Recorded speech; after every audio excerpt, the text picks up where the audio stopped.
All Access. An inside look at what it takes to operate Iowa's largest entertainment and convention facilities. This is Iowa Events Center All Access. From Iowa Everywhere.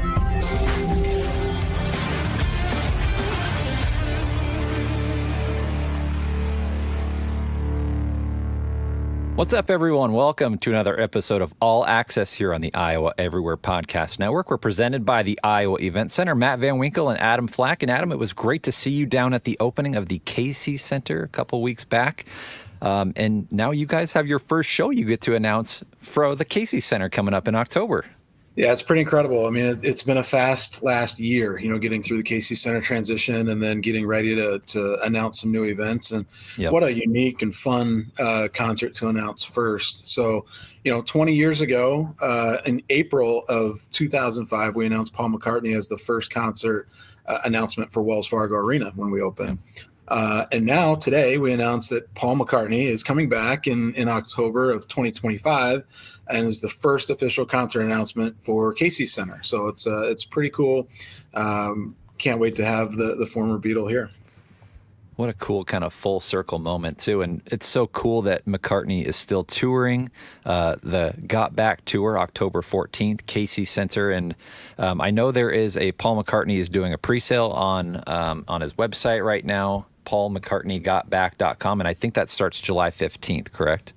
Correct. And what's really fun to look back on with this, Matt, and I know when we talk to Cortney here in a little bit, we'll hear more about this, but 20 years ago, it was box office sales. We did have internet sales, but back then it was when everybody lined up and camped out the night before, and the arena wasn't open. So we were in the old Vets Auditorium ticket office lobby, and we probably had 200 plus people there lined up to get up to the window and pay their cash to get the tickets.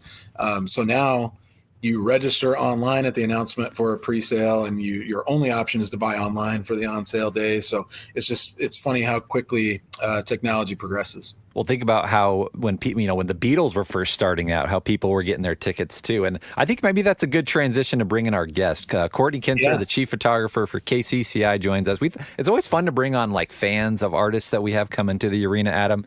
And you thought this was the perfect guy to have on. Cortney, thanks for hopping in All Access. Thanks for inviting me, guys. I'm director of photography. Just want to make that clear. Okay. Robbie Risserman is our chief, and he's doing an amazing job. And we have a fantastic photo staff, and everybody on the team are just amazing. Well, Cortney, you've been at KCCI for a long time, and I know you've been in the industry for 50 years now. You were telling us 1975 is when you first started as a high schooler at Roosevelt. I started as a junior at Roosevelt. I started at Channel 13, WHO. And in those days, we shot 16 millimeter color film. And that's how we got the news on the air. And I started in the film lab, and then they were nice enough my mentor was Lyle Shires, and he taught me how to shoot news film. And now we're shooting on SD cards, and it's a whole different ball game. But I've been very blessed with a long career. Matt, we were talking before we got on the air with Cortney about you don't have any room for error, when you're splicing those videotapes together. And now at least you have that backup copy that you can go back in and re-edit. Similar with tickets, people complain about digital tickets over the old paper tickets. But if you lost that paper ticket, it was really hard to trace back and figure out what seat that was to help you replace it and get back into the facility. Now with digital tickets, I lost it or deleted the email. It's really quick to get you another copy. Thank goodness. Now, Cortney, have you ever had the chance to photograph or take video of Paul McCartney? I've seen Paul 12 times. I was going through my head last night. The first time was Chicago, December 3rd, 1989. And somehow I got a photo pass to be up in the pit. And I remember literally my elbows were on the stage, and I've got pictures of Paul pointing down at me. What a thrill that was to see him for the first time. And I've seen him in Kansas City 3 times, London, believe it or not, at a concert, Chicago, Minneapolis, of course, Des Moines, Ames. So I've been very lucky. But at the same time, I've met people, they're called fans on the run. These are the really obsessed fans. Not that I know, but I've met people who have seen him 170 times. Wow. So apparently I'm not much of a fan. But yeah, there's people that really kind of like deadheads where they'll follow the whole tour. And there's also something called the limo watch. And Paul knows this is a thing. And if fans will get there in the afternoon and wait for Paul to arrive for his sound check. And for the most part, his people will line you up on the correct side. Say, be right here, and Paul will slow the limo down, roll his window down, and wave. So it's a great photo op. And someone said, I'm a fangirl. That's the thrill. Last time we did that was my daughter Tiffany and I did it in LA 3 years ago. And he had his phone out and he was videotaping us on his phone. So that was a great thrill. So Adam, this will be Paul McCartney's third trip to Des Moines, right? For at least at this at this arena, right? I don't know if has he played the state fair, Paul or Courtney? Do you know how many times it's been Iowa, Des Moines? Like he did Ames Cyclone Stadium, July 18th, 1990. Okay. So that was the first time he came to Iowa. So this third will be time in your venue, Adam, right?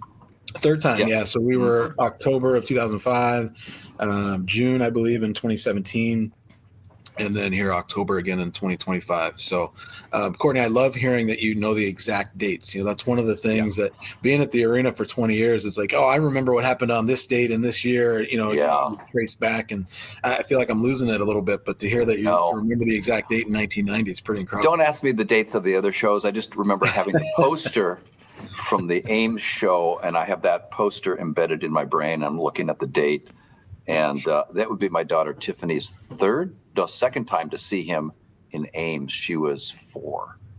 Okay. And I'm not sure if she remembers that, but my kids are all big. I have 3 kids. 2 others live in LA, and they are diehard Beatle fans. Not as crazy as their dad, but they all have Beatle-related tattoos, so that's a good thing.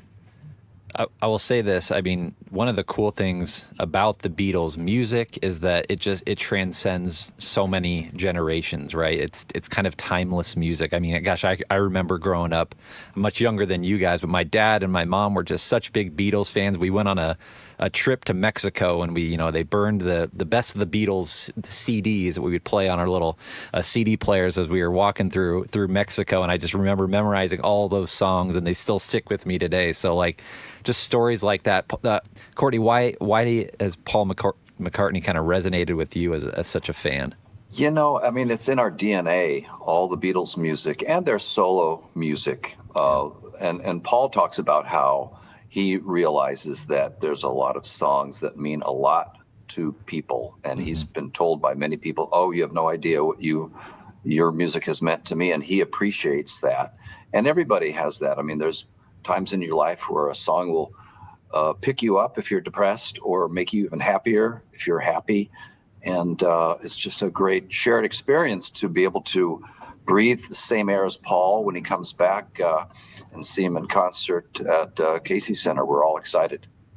October 14th is the date. Again, so Adam, there is a pre-sale that will start July 15th, correct? When will general public on sale go?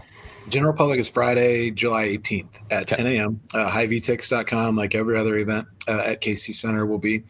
But yeah, you can register right now for that pre-sale to get that first access. There are VIP packages available. Courtney mentioned him getting there for a sound check. So they have VIP packages where you can sit in on that sound check with Paul and really get that full experience of the event if you want to. And all that information right now is on paulmccartneygotback.com.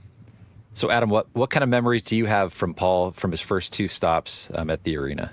Well, similar to you, Matt, my parents grew up listening to that type of music because that's, what my parents played. And I just remember I'm a young kid, just first job in this industry and trying to figure it all out.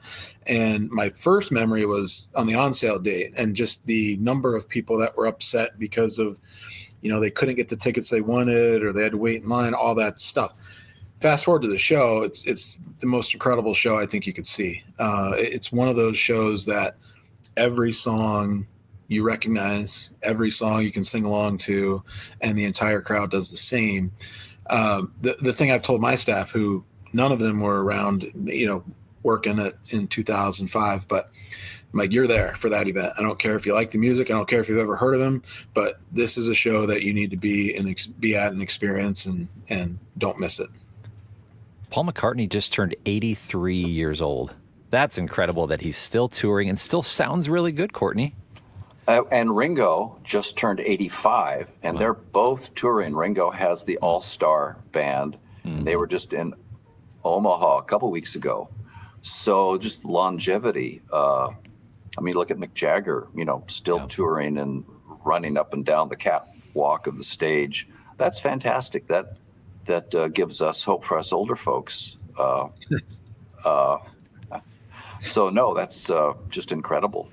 So Cortney, question on, it's Ringo's birthday today, maybe? It was the 7th, so it was Monday. 7th, okay. Yeah. Mm-hmm. But Ringo Starr, when he toured, obviously McCartney's playing songs from the Beatles, from Wings, from solo career. Mm-hmm. How many times have you seen Ringo in concert, and does he perform the same types of songs, like Beatles songs as well? Or yes, yeah. I'm going to say I've seen Ringo 3 times. I've been lucky enough to have met Ringo and got a picture with him.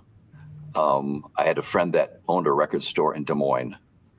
And I'll make this story really quick. Somebody came into his record store and started taking pictures of his Beatle items and sending it to somebody. And finally, this guy came up to my friend and said, hey, I'm actually related to Ringo, and I've been sending these pictures, and Ringo is interested in one of your items, which was a 1964 Revell model kit of Ringo. And it turns out this guy was Joe Walsh's stepson. The Eagles were in town, probably playing Wells Fargo. And Ringo and Joe Walsh are related by marriage. So Joe Walsh is married to Ringo's wife's sister. So anyway, this guy sent the picture to Ringo, and my friend said, well, 400 or meet Ringo. And he got his tour director's number, and we met Ringo backstage in Omaha. And it was, I can't tell you, it was, and we did elbow bumps instead of shaking hands. And he was very, very nice, and was very excited to get this little piece of Beatles memorabilia. Yeah, I have to imagine when you're on tour like that, meeting so many people, maybe the handshake isn't the most hygienic thing. So maybe, the elbow bump is the smart move. For and this is like 10 years ago. So this is before COVID. Mm-hmm. And I just remember just asking him a few questions. Obviously, I was there with my friend, and I said, why did you want this piece of memorabilia? And he said, well, I don't have this yet. And I thought I would, go to the man to get the actual piece of memorabilia. And when he left, we did elbow bumps again. So nice. We had 3 minutes, but that's enough to meet a Beatle. And, and then my other brush with greatness is I've actually talked to George on a radio call-in show called Rockline. And this was 88, and I got through to the call-in show, and I actually asked George a joke question about the Ruddles. If you're a Beatle fanatic, George was a big Ruddles fan, which is the Monty Python version of the Beatles. But I told George about my daughter Tiffany, and that she was 2 years old and she was a big Beatles fan. And he said, well, it's nice to know babies like me too. I thought they only used to like Ringo. So I tell my daughter Tiffany, I said, for 20 seconds, you were in George's consciousness. And she has now named her grandson Harrison. So cool. That's a good full circle moment. So Cortney, you're, I'm assuming, will be at the show here in October. And I remember you were at the 2005 show and came to shoot video for KCCI. So you've seen him 12 times, going again, I assume. And what songs resonate the most with you? What are you hoping that Paul plays when he's here? What's interesting is he has not only the Beatles catalog, but he has his solo catalog, which so many albums to pull from. And I haven't seen the set list yet. In fact, I'm not going to look at the set list for this tour because I want to be surprised. And, there's everybody's got their favorites, but I'm also looking forward to him pulling out little little nuggets, little gems that you're not expecting. I don't want to know what he's opening with. I want to be surprised. So that's, to me, the great thing is just to be pleasantly surprised. Like, oh my God, he's playing this song. Oh, he hasn't done this one before. And I know he will do that. He will play stuff. He'll salt and pepper the set list. And he does about a 2.5-hour show, no break. Wow. And the other crazy thing is he doesn't drink water during the show. I don't know how he does it. Maybe he does now. But when we've seen him before, almost 3-hour show, no break. Ringo takes a break and runs off stage, and the band does some things. But Paul's he's incredible. And I was looking too, Adam. So this is kind of like is it like a part 2 of this tour? Like they did for a first run of the Scott Back tour, is that right? And now they added these extra dates. So yeah, added some dates on it, 19 dates. I know that our company, he's going to be in 4 or 5 different facilities that we manage. So that's always fun to talk to the other venues and see how their announcement went and what kind of creative things that they're working on for it. So great tour. We're partnering with Live Nation on it, and excited to have him here. Adam, I want to ask you, how surprised were you when you found out that this was a possibility or that was in the works? You had to have been surprised. I was surprised. I wasn't expecting it, right? And then with many of these, we've known about it for a while, and you're putting in your bids for it and working with the promoter to try to get the event, and you don't know. And it's like, well, when we first talked about it, Chris is like, I think it's a long shot. They did ask about these dates, and we have them, but I think it's a long shot that we get it. And so we're like cautiously optimistic. Okay, they've reached out. We'll be ready to roll if they are. And then, come to find out, we're ready to go. It was originally supposed to be announced a few weeks ago. And so they put that on pause and moved it to this date now. So it was going to announce in June. Something caused them to delay a few weeks and announce here in July. But yeah, with every show, it's hard to get too excited when you first hear about a potential show, because so many times you hear about different people calling and putting holds on, and it doesn't materialize and go on sale. But for this one, really thankful that we're getting the show. How cool is it too incredible. that it was the first show that you guys announced for Wells Fargo Arena? Now it's the first show you get to announce for the Casey Center as it was. So when we were starting this process, it was like, oh, this is a great tie-in. We can really play off of this and have fun with it.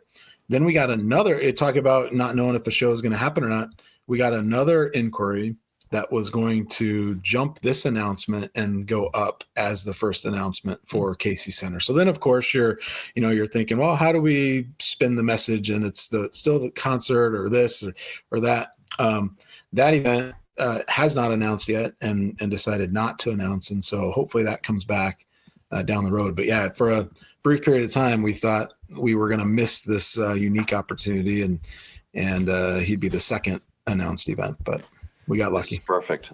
And what's funny is, I think, Adam, I mentioned to you a couple of days ago that stuff on the Beatle world, little things started popping up on the internet about, it looks like Paul's about to announce something. Then he put something on his website yesterday, just 2 guitar picks, just kind of like a hint. Mm-hmm. And so people have been excited and primed, ready to go. Yeah, and there are times when the tour will ask us to do the same thing, right? There have been tours in the past that if they were going to post that, they might say, hey, go ahead and share this on your social, and kind of tease the announcement, which is fun because you get a lot of people thinking about it and knowing, and you get some excitement. I almost liked it better this way with McCartney, because he said he was going out on tour, but no inclination on any tour stops or what cities he was visiting. And so we were able to make that splash announcement today. So it's hard to keep secrets nowadays with social media and the internet, but we can still keep it quiet once in a while. Well, Cortney, you told us that you've only got a couple months left at KCCI before you retire after a great career. I'm looking at McCartney's schedule right now, and it looks like his last shows are in Chicago. So you might have some free time on your schedule to jump over. And he's hopping to Minneapolis right after Des Moines. That's right. I have no excuse not to go. If anything, if I don't get tickets, just to do the limo watch. Yeah. And take pictures of him driving by. It's always a great photo op for the fans. Well, Adam, I'm guessing the show is sold really well and probably really quickly in the past. You're probably encouraging people, once those tickets go on sale, jump on and get them as soon as you can, right?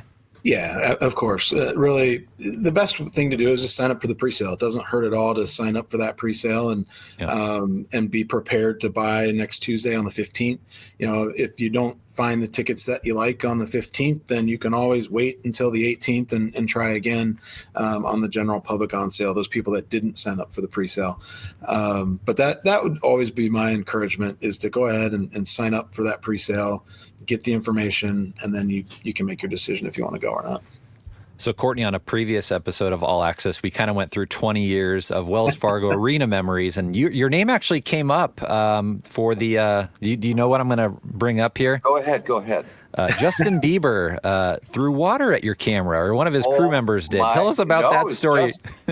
So this was what year, Adam? What year was this? It was early. It was probably 2007 or 8, maybe.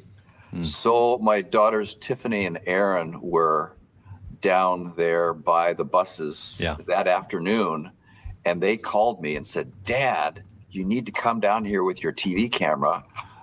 He is down here running around Wells Fargo Arena with his crew with a big, huge water gun and going after the fans." And crazy. So I got there with my TV camera, and I'm right in the mix, and he comes literally up to me in my face with his big water, bazooka, and drenches me. My girls are drenched. It was hilarious.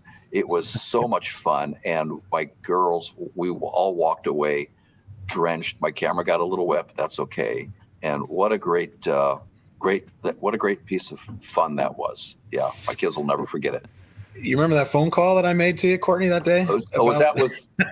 Yeah. Said, you better get down here too. Yeah, that's. Well, I mean, I was off that day. It was actually on my birthday. And so I'm actually sitting having lunch with my wife, and I get a phone call from our head of security. Hey, there's a TV camera down here, and the tour really wants him to leave. And I'm like, I'm sitting here trying to enjoy a day. And so I'm like, okay, well, who is it? KCCI. I'm like, it's Cortney. So I call Cortney. Hey, Cortney. And he's like, well, I'm on a public sidewalk. I can be here. I'm like, yep, 100%. I get it. The tour is asking you not to shoot it. So I understand. Just get your shot and then go, whatever you got to do.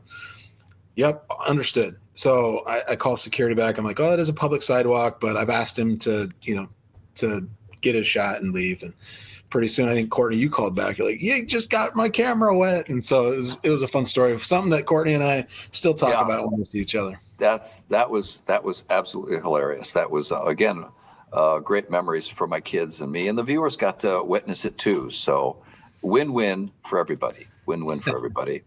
One of my favorite last, on a sad note, but a big deal for me, my last time I got a photo pass from you, Adam, was Tom Petty. Oh. On his last tour. And I shot video from the soundboard and then got to go up front in the pit. And I shot, in a song and a half, I think I shot 700 still photos. Wow. And Tom Petty actually leaned over me like 3 different times. I'm taking still photos. I'm like, I was in rock and roll heaven. It was like unbelievable. And I think he was singing, well, anyway, what a great opportunity. Adam, you've given me so many great opportunities to get photos and videos and concerts over the years. I'm going to miss that. Yeah, it's been fun working with you, and the whole long line of photographers and news people over at KCCI that we've worked with, from Tom Torpy, who was a huge mentor to me in terms of teaching me the business and how to ask for different things, and then one of my favorite photographers was Bob Thomas. I remember when he would come down with Michelle Parker and do the early morning news hits, and we had a time where we had Michelle Parker put a clown nose on.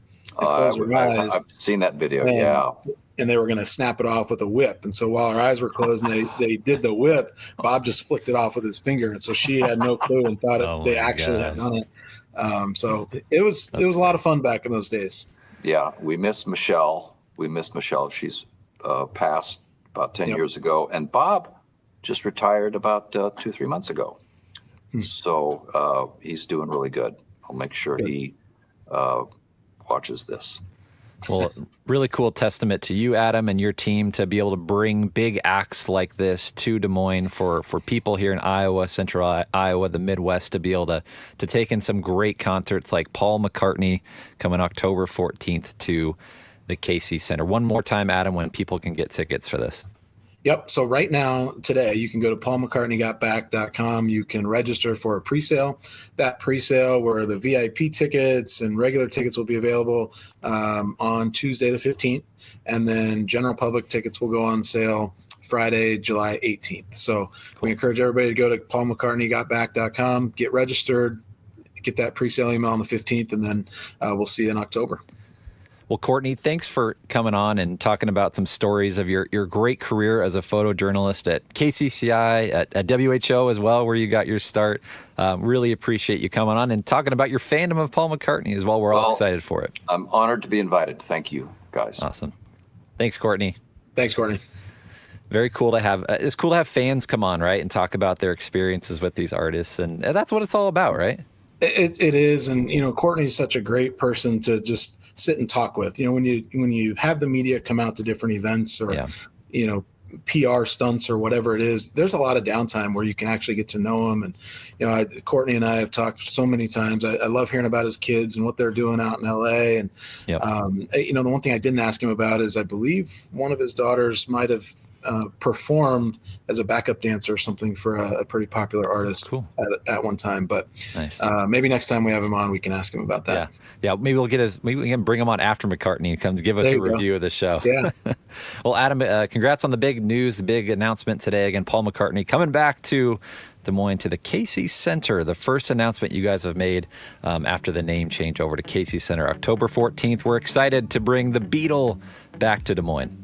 Yep, and get down to KC Center this Saturday. We got a Barnstormers game. It's the first official event that the public can come in and try the Casey's Pizza and check out the new signage and really enjoy, hopefully, a Barnstormers win.